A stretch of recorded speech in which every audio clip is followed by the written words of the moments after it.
Shalom saudara-saudariku dan para sahabat insani yang dikasihi Tuhan.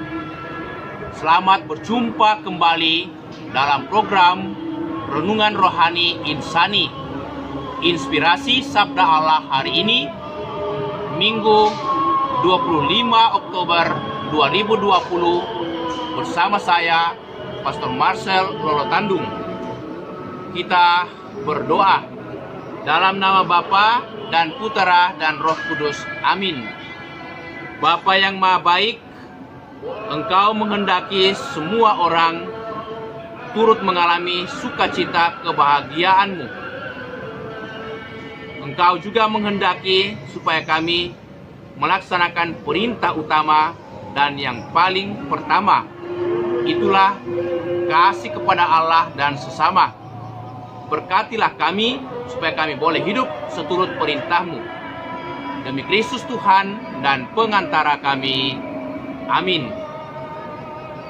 Sabda Allah dari Injil Matius bab 22 ayat 34 sampai 40. Ketika orang-orang Farisi mendengar bahwa Yesus telah membuat orang-orang Saduki itu bungkam, berkumpullah mereka. Dan seorang dari mereka, seorang ahli Taurat, bertanya untuk mencobai Yesus, "Guru, hukum manakah yang terutama dalam hukum Taurat?" Jawab Yesus kepadanya, "Kasihilah Tuhan Allahmu dengan segenap hatimu, dan dengan segenap jiwamu, dan dengan segenap akal budimu. Itulah hukum yang terutama dan yang pertama. Dan hukum yang kedua yang sama dengan itu ialah, kasihilah sesamamu manusia seperti dirimu sendiri.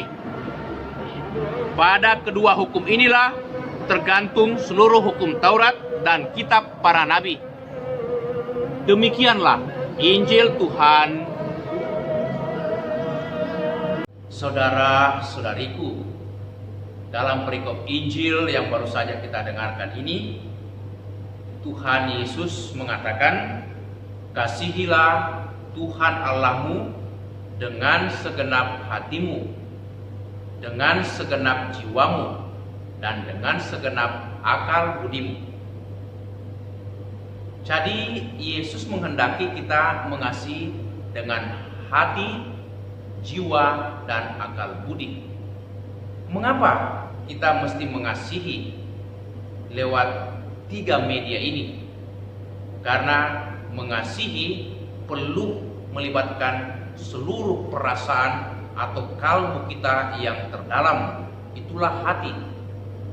Juga mengasihi yang sesungguhnya harus dijiwai dengan semangat dan kekuatan spirit, roh, ataupun juga semangat hidup kita.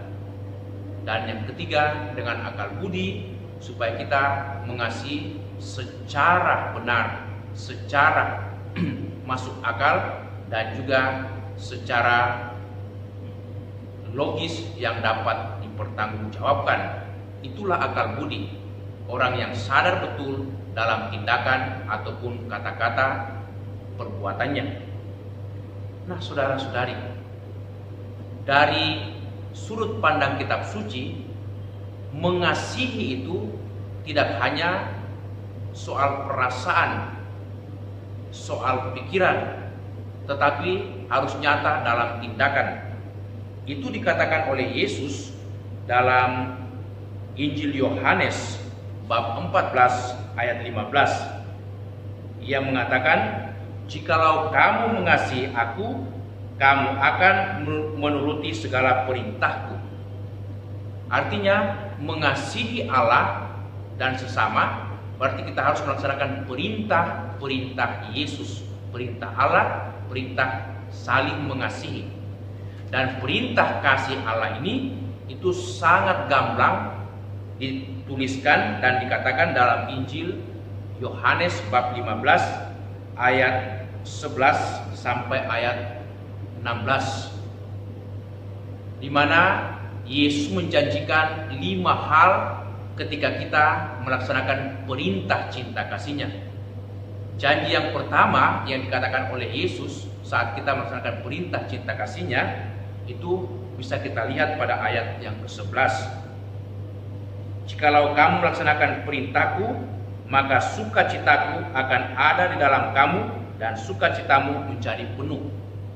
Yesus menghendaki kita mengalami sukacita, bukan hanya senang, tetapi bahagia yang sungguh dalam, sungguh luar biasa, dan kebahagiaan yang penuh, kebahagiaan yang melimpah, bukan setengah-setengah atau sebagian kecil, tetapi Yesus menghendaki supaya kita sungguh bersukacita yang penuh. Itu janji yang pertama. Lalu janji yang kedua, Yesus mengatakan, kamu akan kujadikan sahabatku jikalau kamu melaksanakan perintah-perintahku. Itu pada ayat yang ke-14. Jikalau kamu melaksanakan perintahku, kamu adalah sahabat-sahabatku. Kamu bukan lagi hambaku. Jadi Yesus menghendaki supaya kita menjadi sahabat-sahabatnya. Betapa bahagianya kalau kita boleh diangkat dan diakui oleh Yesus sebagai sahabatnya. Kita mengetahui segala perkara, terutama kebijakan dan juga misteri keselamatan, karena kita telah diangkat menjadi sahabat Yesus. Dan janji yang ketiga, di mana Yesus mengatakan, kalau kamu melaksanakan perintahku, maka kamu kujadikan umat pilihanku, sahabat yang paling utama. Itu nampak sekali dalam ayat 16a. Bukan kamu yang memilih aku, tapi akulah yang memilih kamu. Yesus menghendaki supaya kita menjadi umat pilihannya kalau kita hidup dalam kasih-Nya.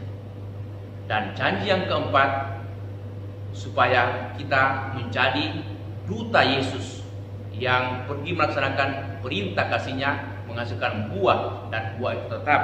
Dikatakan pada ayat 16b, dan aku menetapkan kamu supaya kamu pergi dan menghasilkan buah, dan buahmu itu tetap. Jadi ternyata hidup yang dipenuhi dengan kasih akan menghasilkan buah-buah kebaikan, buah-buah kemurahan, buah-buah pengampunan, buah-buah belas kasihan, kerendahan hati, kejujuran, keadilan, dan buah-buah sukacita. Itu kehendak Yesus. Lalu janji yang kelima dikatakan pada ayat 16c, apa saja yang kamu minta kepada Bapa dalam namaku akan diberikannya kepadamu. Ini janji yang luar biasa.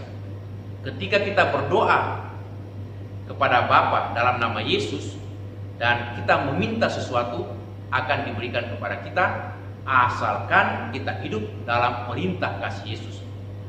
Sungguh luar biasa. Hidup dalam kasih Yesus mendatangkan rahmat, sukacita, dan keselamatan.